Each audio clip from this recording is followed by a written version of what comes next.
You will never know many of the names of the people who actually see you, many of the names of the people that you actually are helping. And I encourage you as a coach to not wait until you get the accolades or the big followership or anybody telling you that they even listened to it. To tell yourself and to know deep, deep in your heart that you do have meaning and you do have purpose. And that doesn't come from the number of people. It doesn't even in some ways come from the role that you're playing as a coach. That meaning comes from you being you fully.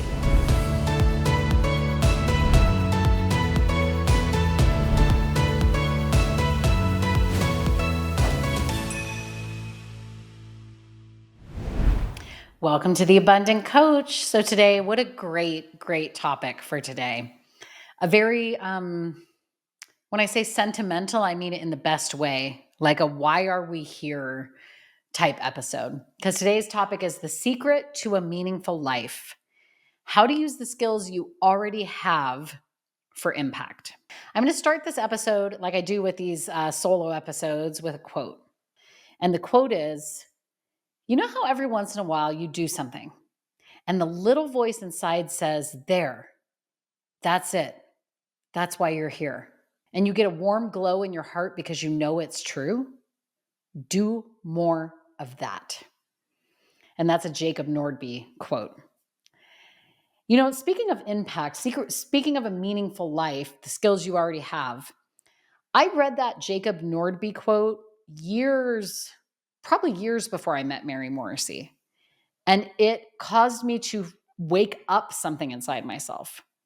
And Jacob Nordby, unless he's listening to this podcast or someone sends this to him, will never know that he impacted my life to such a great level because he created that quote and put it online.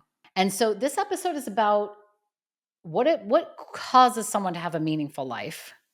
What is a way that you can use the skills you already have to create more impact and more meaning.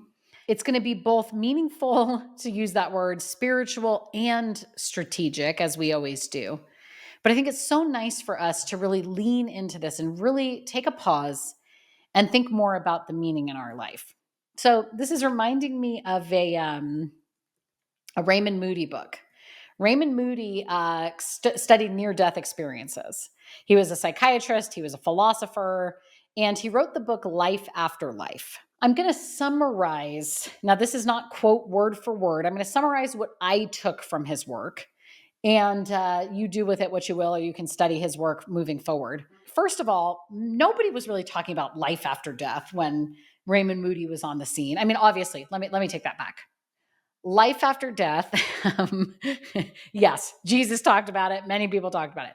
But in the way that he was talking about near-death experiences and how something that happens in a near-death experience can actually show us what that life after death might look like, people weren't on a scientific level talking about that before Raymond Moody came on the scene.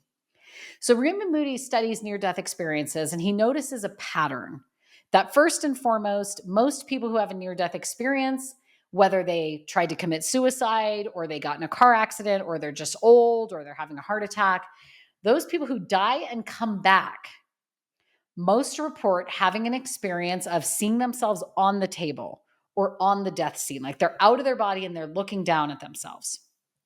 And then they have an experience of seeing a bright light, what a religious person might describe it as God or consciousness or whatever. And then seeing some sort of a life review where they're reviewing moments in their life up until now. Now, it didn't matter what religion these people were or what was the cause of them to die almost and come back to life. But he said of all these people in the life review, the thing that they all had in common was they were realizing that in these moments of life review, what had happened in this lifetime, that they were asked to look at places where they turned toward love or away from love, and they turned toward growth or away from growth. And that was what mattered, love and growth. And so if you think about that in terms of creating a meaningful life, love and growth, I ultimately felt so resonant with Raymond Moody's work because I can really deeply say that resonates, that we're here for love and we're here for growth. And we can feel it inside of us. When Jacob Norby says you can feel that within you, when I think about, am I here because I want to love more? Yes. Because I want to grow more? Yes. Do I always feel good and warm when I'm in those type of activities? Yes. When I turn away from love, when I turn towards separateness, when I turn away from growth, does that feel good? No, ultimately. And so if that's what meaning comes from, love and growth, there are an infinite number of ways to create that. Yes, your coaching business, of course. I think that's really a great guide for our businesses. Is my business one that's filled with love for everybody that I have the privilege of serving? And am I causing myself and those people that are being coached by me to grow? Those are things that you can do with any level of skill, with any personality. You are capable of that right now, right where you are. I think about, going back to this idea that I've loved this Jacob Norby quote forever. He'll likely never know that impact. I want to encourage you to be yourself, because the topic of this episode is the meaningful life, how to use the skill you already have. And I believe the greatest skill you have is being you. I'll never forget one time I have a tradition of going to Disneyland with my family, especially my dad, because sometimes my mom, she wasn't as big a Disney freak as we were. So she would say, you guys go, because we wanted to go like 5 times a year. And I remember one time I was at Disneyland with my dad. I was a teenager, probably 17 or 18 years old. And I was there with my dad. We were waiting in line to go on the Disneyland Railroad, which is just a very scenic, boring trip on this railroad train around the park. And there was this mom standing in line. And she had a son that I don't know what was occurring in their family. But if I had to guess, I might say that the son was likely autistic or something. And they were waiting for the train. And you could tell that she was caretaking for him. Like he wouldn't have been able to be at Disneyland alone. And she was waiting for the train, and the train came. And she said, my son really loves to ride the train that has the front facing seats. And so we will wait for that one. And the conductor said, well, we put trains in the track in a certain order, and that train won't get on the track for probably another 40 minutes. She said, that's okay. We'll wait for it because that's his favorite train.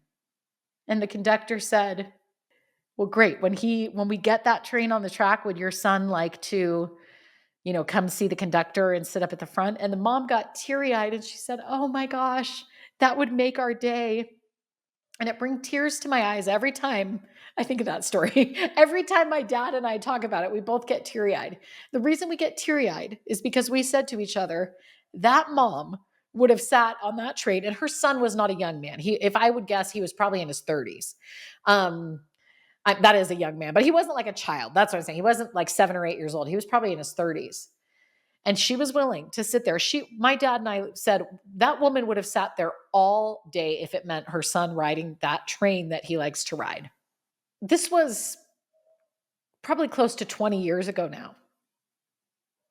And you can see from my emotion that every time I think about this story, I feel emotional because she showed so much love and care and commitment to this child of hers that seemed to me like he maybe couldn't speak or had a lot of challenges, and she took care of him.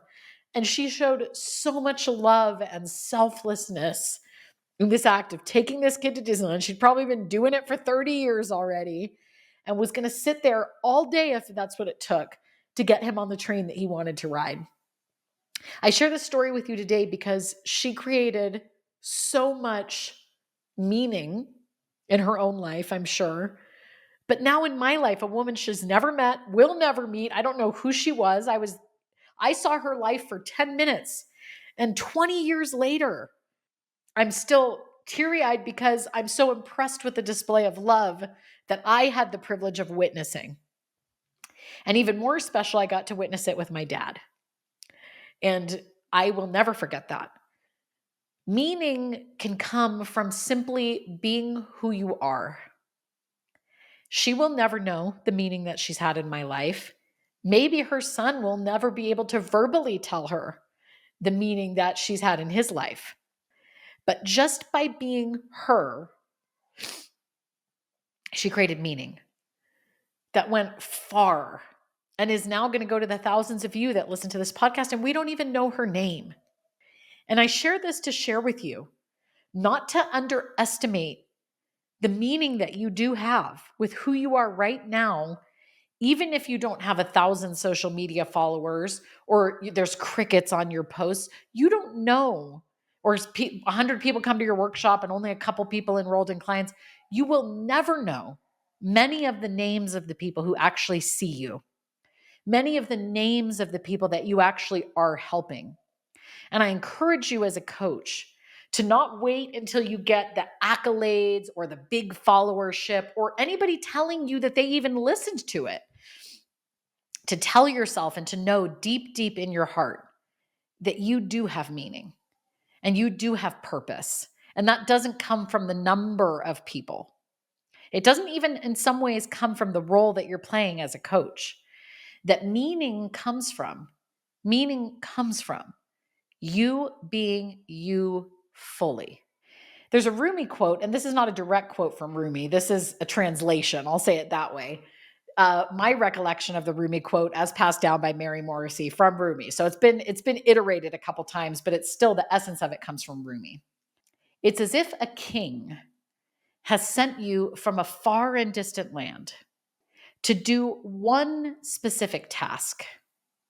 You could do 1,000 other things while you're here. But if you don't do the one thing for which he sent you, it's going to feel as if you've done nothing. Now, let me break this down in the way that Mary Morrissey breaks it down. It's as if a king, the grand overall designer, the creator, the universe, has sent you from a far and distant land. Nobody wakes up on planet Earth and goes, oh yeah, I know how to do this human life thing. Like, no, all of us are discombobulated as hell. Like, what are we all doing here? And do I have meaning? And, what is my purpose? It's as if this king has sent you from a far and distant land to do one specific task. You could do 1,000 other things while you're here. But if you don't do that one thing, it's going to feel like you've done nothing. Well, that one thing isn't be a coach, be a teacher, be a lawyer, be a mom, be a doctor. It's be you, because there's only one of you. And if you don't do the thing for which he sent you, which is becoming a fuller expression of you, it is going to feel like you've done nothing. Many of you, I know, have barely scratched the surface of letting the world see who you really are. And maybe you're saying to yourself, but I don't even know who I really am. Yes, you do. Yes, you do. And the thing that you probably don't know is that that is okay, whoever that is. So why does this have to do with your coaching business? Your impact is going to come from your willingness to become the fuller and fuller and even more fuller and more fuller expressed version of yourself. And that the meaning comes from being you, from writing the quote that Jacob Nordby wrote, from being the mom who'd wait all day to ride this train that she wants to ride with her son. That's where meaning comes from. That's where your impact is going to come from as a coach. If you're hiding, if you're masking yourself, if you're afraid of putting yourself out there, yeah, you're not going to have very much impact or very much meaning, because you've literally told yourself that you can't do the one thing for which you were sent here, which is be yourself. So who are you? Some of you are still discovering that because you think as a coach, you have to be some sort of marketing strategy or brand or this or that. Could you just be you, please? That is the brand. Now, if you're wondering what your existing strengths are, because the title of this is Use the Skills You Already Have. They don't have to be coaching or business skills. That's the thing that you guys all get tripped up over sometimes is, who are you? What do you love?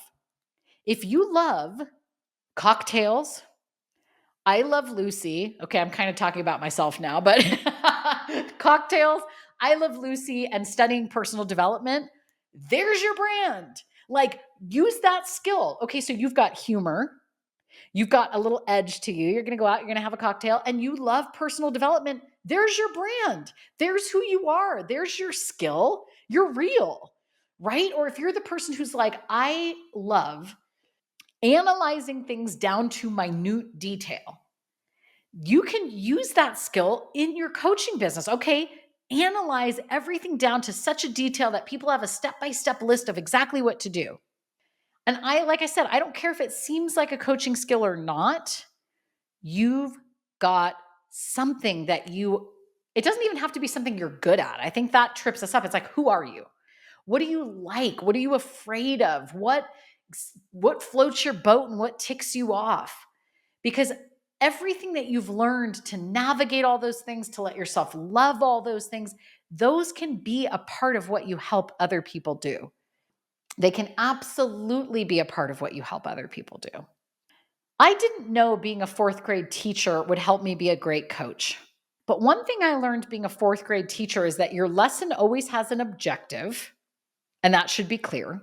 And you're going to share the same point 3 different ways to illustrate what you're trying to teach. Because people have such different learning levels that if they hear it 3 different ways, they're going to be able to better understand it, grok it, whatever you want to say. Okay, I wanted to be a teacher because I wanted to help kids. I didn't know that all those skills were going to transfer to this career. And so there's skills that you think, well, that's not a skill because I'm over here doing this. Yes, it is a skill. Everything that you do is a skill, especially if you're a life coach. Holy smokes, life. If you've done anything in life, you have skills. And so you really want to get over this myth of not enoughness and I don't have any skills. Yes, you do. Yes, you do. I'm going to tell you right now, I'm a new mom. If you're a mom, you've got some mad skills. Okay. So whatever skills you have, do know that that is what's going to create meaning and that's what's going to create impact. Stop trying to be something. Be you. That's the perfect brand. That's the perfect level of skill to be able to help people. You can learn how to form that into curriculum or what to teach and all that. I mean, that's why there's certifications like what we have. But what we can't teach you is how to be you. If we go back to the Raymond Moody idea that everything is about in this lifetime is about love and is about growth. And I think you could run every religion in the world and every spiritual affiliation in the world through that lens and find truth. Then I believe that meaning comes from both service, because love is really service, right? If you're being of love, it doesn't mean you're being a doormat, by the way, but if you're being love, if you're being the expression of love, then that's serving others somehow. And if you're growing, then you're serving yourself in a good way, because growth feels amazing to look back and not be in the same place you were a year ago or 2 years ago. So isn't it all about service in the end, serving our own self and serving others? Give what you already have. I believe that that is the fastest way to feel meaning is give what you already have. And you have so much. If you binge watched Netflix last night, you got a recommendation to give someone, So give what you have and use all the skills that you've amassed over the time that you've been on this planet to serve the people that you are setting out to serve. So I think the first step is acknowledging that you do have skills. The second step is to ask yourself, how may I use these skills to serve others? And then the third step is to do it. Because it's not enough to just think it, to dream it up, to know something about it, to kind of have this idea. Put your money where your mouth is. Let me give you a very concrete example of this because I know you don't love it when I don't give you an example. So I said, you got to acknowledge the skills that you have. You have to ask the question, how could I put these to use? And then you have to do it. So let's say that you've spent years as a piano teacher. You've been a mom, a piano teacher, a wife.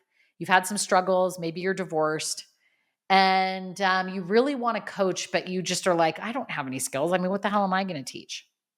Think about what you would teach students when you were teaching them piano, about patience, about discipline, about music, about melody. And then ask yourself, how may I use these stories and strategies in my coaching business? Think about what you did as a mom, the hard times, the easy times. How did you navigate stress? How did you navigate overwhelm? What skills do you have? Maybe you're super organized. Maybe you could get 5 kids ready in the smack of time, whatever. I don't know. That's not even an expression, but you see what I'm saying. What skills could you teach others that you learned through that? What stories can you tell that will help other people feel meaning? What skills do you have in each of those that you can use? And now you're going to put them to action. So you realized, oh, I used to teach students a great lesson about discipline.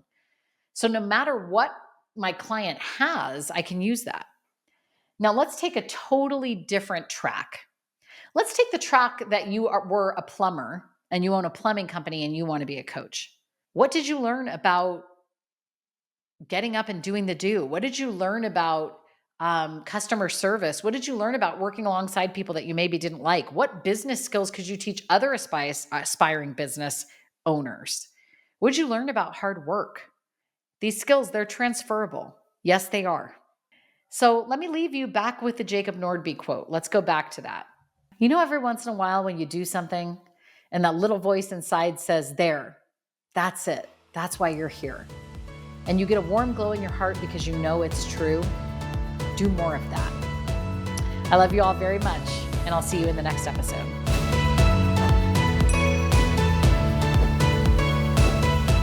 If you enjoyed this video, please click the like button and subscribe to our YouTube channel so that you never miss a new upload. You can help our channel continue to grow as we invest in creating more great content for coaches. Lastly, check the description below for helpful links to the resources mentioned in this video. Thank you and have an amazing day.